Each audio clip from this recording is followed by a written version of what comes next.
Eh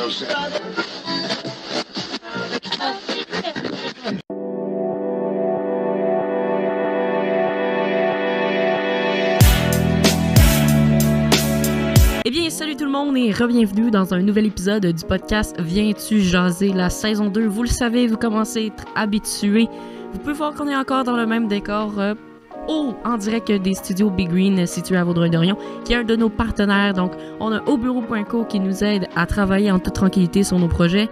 On a aussi Big Green Studio qui nous accueille, dont je viens de le dire à l'instant. Aussi les gens de cœur de l'Écoto qui nous ont aidés à l'achat du nouveau matériel pour nos projets extérieurs. Parce que vous savez qu'Émer Production, nous, on est photos, vidéos, on fait des entrevues, puis on est souvent sur le terrain. Alors aujourd'hui, je vais avoir la chance de discuter avec Marie-Claude Nichols, donc députée libérale de Vaudreuil. Bonjour à vous. Bonjour. Ça va bien? Très bien. Je suis super contente de vous recevoir en entrevue aujourd'hui. Ça a été planifié aujourd'hui, mais je suis super contente parce que c'est la première fois que je rencontre une députée. Oh? Premièrement, dans mon podcast. Là. Dans la vraie vie, j'ai déjà discuté avec des députés. Là. Ouais. Mais je suis la plus gentille. Ça va bien aller.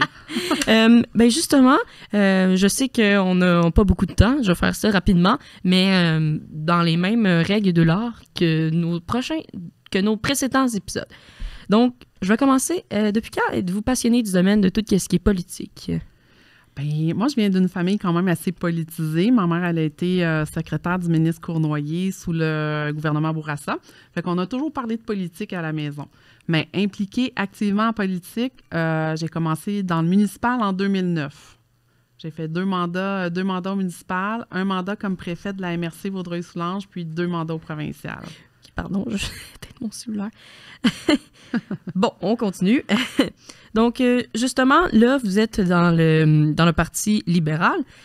Ça a été quoi les étapes pour rentrer au sein du parti? J'imagine qu'il y a certaines procédures à respecter. Est-ce que c'est long? Est-ce qu'il faut plusieurs mois, des années peut-être? Non, en fait, il faut militer au parti. Quand on a notre carte de membre, moi, j'avais déjà une carte de membre du Parti libéral.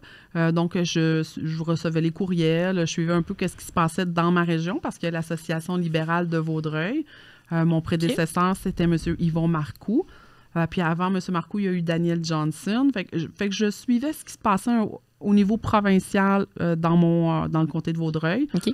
J'avais de l'intérêt, mais je ne m'impliquais pas, je n'étais pas militante, là, mais je restais informée sur ce qui se passait au niveau provincial. Puis, à un moment donné, M. Marcoux m'a demandé de lui donner un coup de main. Fait que je me suis impliquée un petit peu plus avec M. Marcoux. Puis, en 2014, alors que la campagne électorale était déclenchée, OK.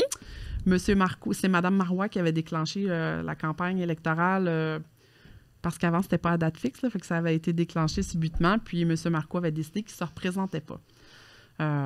Puis là, la campagne était déclenchée. Fait que là, je me souviens, j'ai reçu un appel, puis rapidement, on m'a dit « Est-ce que tu voudrais être candidate pour le comté de Vaudreuil? » Parce que l'Association libérale voulait avoir un candidat ou une candidate qui habitait la région. OK.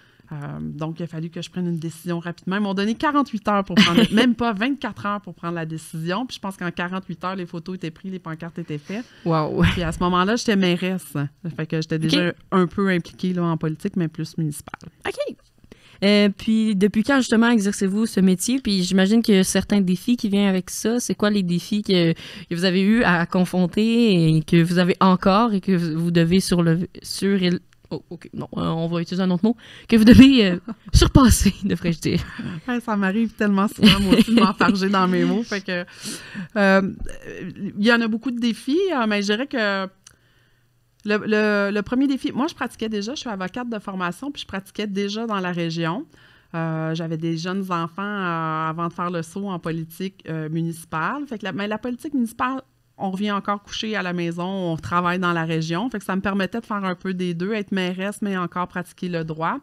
Quand j'ai fait le saut au provincial, je dirais que c'était là que le défi est arrivé, le défi de la logistique. OK. C'est-à-dire que là, on travaille 3 jours semaine à Québec. Fait qu'on est à Québec les mardis, mercredis, jeudis. Donc là, puis j'avais encore des enfants, c'est sûr qu'ils étaient un peu plus vieux, là, mais là, la logistique là, des devoirs, tout ça, là, ça venait un petit peu plus compliqué. Fait que la logistique familiale était plus complexe.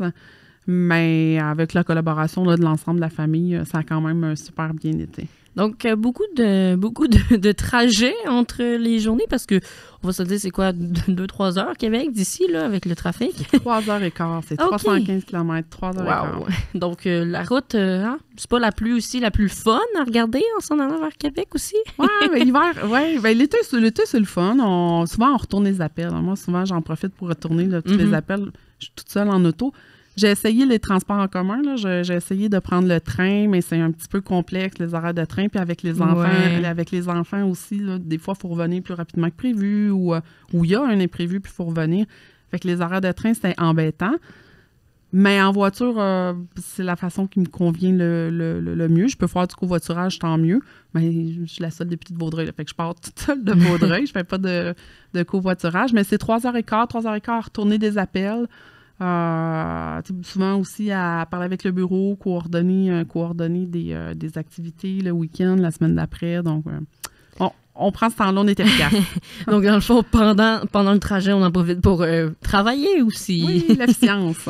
Et puis, qu'est-ce qui vous passionne dans tout ça? Bien, la politique en tant que telle, c'est passionnant, mais ce qui me motive à faire de la politique, je dirais, c'est les réalisations qu'on peut voir tangiblement là, sur notre territoire, là, voir qu'est-ce qu'on peut apporter. Des fois, on le voit pas parce que les gens, puis là, je le vois en campagne électorale, les gens disent « Qu'est-ce que tu as fait? » C'est pas nécessairement une caserne de pompiers, un hôtel de ville. Des fois, c'est des gestes. Puis moi, il n'y a pas de petites réalisations. Des fois, c'est juste des gestes qu'on pose pour aider un citoyen. Je vais donner un exemple. Il y a beaucoup, depuis la COVID, là, il y a vraiment beaucoup de détresse humaine là, dans le comté de Vaudreuil. Mais il y en a, je pense, un peu partout au Québec. Là, 2 semaines, j'arrive au bureau, il est 9h le matin, puis je rouvre la porte, puis là, il y a une dame et sa fille qui passent en avant de moi, puis qui s'en vont à la réception. Puis là, ils demandent à la réceptionniste, ils m'ont pas reconnu, puis c'est correct, là, mais je veux dire, ils demandent à la réceptionniste, est-ce qu'il y a des frigos ici? Est-ce qu'on peut venir chercher de la nourriture? Hey, là, ça m'a fait ça m'a brisé le cœur. Je suis venue tout croche. Fait que, puis j'en fais des paniers alimentaires, là, ça fait 16 mois, 16 mois qu'on remet des paniers alimentaires à certaines familles. Fait que c'est sûr qu'on les a dirigés vers du dépannage alimentaire, vers des ressources qui pouvaient les aider. Mais quand je dis qu'il n'y a pas de petits gestes, on ne va pas aller écrire dans les journaux qu'on a aidé une maman puis sa fille, mais ça fait partie du rôle de député. Puis moi, ça me motive. Je me dis que je suis comme... je me sens utile dans le travail que je fais. C'est ça aussi maintenant, il faut jouer aussi avec les défis de la société. Je pense que c'est ça aussi qui est important dans tout ça. Il faut changer la donne. Oui, tu as tellement raison. Puis les défis changent aussi. Moi, j'étais en politique en 2009. Je vais te donner juste un exemple. Peut-être que les gens n'aimeront pas ça, là, mais je vais te donner une réalité de terrain. En 2009, là, parler de logement social, de logement communautaire, la plupart des municipalités disaient « Oh non, moi, j'en veux pas de logement social, du logement communautaire. » C'était comme associé à une classe de gens que « Oh, on n'en veut pas chez nous. On est rendu en 2022, puis la mentalité a changé dans le monde municipal. Même les maires nous disent « OK, parfait, on va en faire, on veut de la mixité, non, on veut aider. » les personnes. Oui, c'est ça. Fait que c'est pour ça que je dis que les mentalités changent, puis moi, de voir ça évoluer, puis de voir aussi que les programmes gouvernementaux s'ajustent, ça m'impressionne. La lutte au changement climatique. Fait que c'est vraiment c'est enrichissant, mais c'est le fun aussi de voir les changements positifs pour nos jeunes comme toi. Et puis, en terminant, quel est le défi que vous devez essayer de changer, que vous voulez changer justement dans Vaudreuil aux prochaines élections si vous êtes élu? C'est ça. Là, j'ai pris... c'est compliqué, les campagnes électorales. Là, c'est une campagne électorale de 36 jours, puis c'est sûr que les partis, à la base, ont des plateformes électorales, puis à tous les jours, ils proposent un enjeu ou font une promesse électorale. Là, même, puis là, il y a 5 partis, fait qu'on a tous les jours, on se dit « ils nous promettent n'importe quoi. » On les a étudiés, puis ce qu'on propose, c'est des choses qu'on est capable de quantifier, puis c'est des choses vers où on veut aller. Moi, pour le comté de Vaudreuil, j'ai identifié 3 enjeux majeurs, mais il y en a plein d'autres. Là. Mais les 3 enjeux que j'ai identifiés, c'est le transport en commun, c'est de remettre des voies de transport en commun sur le futur pont de l'île aux Tourtes.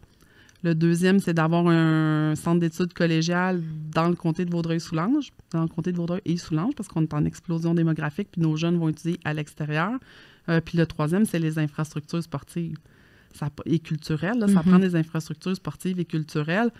Il n'y a rien. Je pense à trop sur l'île Perrot, qu'il y a 4 municipalités, il n'y a pas de piscine, il n'y a pas d'aréna, mais il y a l'école secondaire du Chêne-Bleu. Fait que je pense qu'on a des défis. Puis il y a des programmes qui s'en viennent, donc c'est d'accompagner les municipalités pour obtenir les sous pour pouvoir faire ces projets. Oui, faire quelque chose rayonner, les municipalités nécessairement qui ne sont pas aussi grandes que Vaudreuil, parce qu'il y a plusieurs choses à Vaudreuil, mais aussi penser aux autres alentours de nous. Exactement, parce que comté de Vaudreuil, c'est 7 municipalités. La plus petite a 117 habitants, à peu près. Là, mais mettons 120, l'île Cadieux, avec Vaudreuil-Dorion, qui sont peut-être 43 000 maintenant. Fait que, ça fait du monde. Les défis sont différents. Ben, merci beaucoup d'avoir discuté avec moi. C'était super intéressant, parler des enjeux. Et puis, on souhaite vraiment que ça change. Puis, on veut changer tout ça. On peut encore vous suivre dans votre campagne électorale qui se finit très, très, très bientôt. Et puis, voter le 3 octobre, bien sûr. Merci à tous à la maison d'avoir écouté ce podcast. Je suis super content encore de vous retrouver épisode après épisode, puis c'est de plus en plus intéressant. Donc, on se revoit dans un prochain épisode du podcast Viens-tu jaser? Vous pouvez suivre notre page Facebook MR Productions et suivre notre page Instagram MR Productions et le podcast Viens-tu jaser? C'était Majorique en direct des studios Big Green situés à Vaudreuil-Dorion. Je vous dis à plus pour un nouvel épisode du podcast Viens-tu jaser? Bye!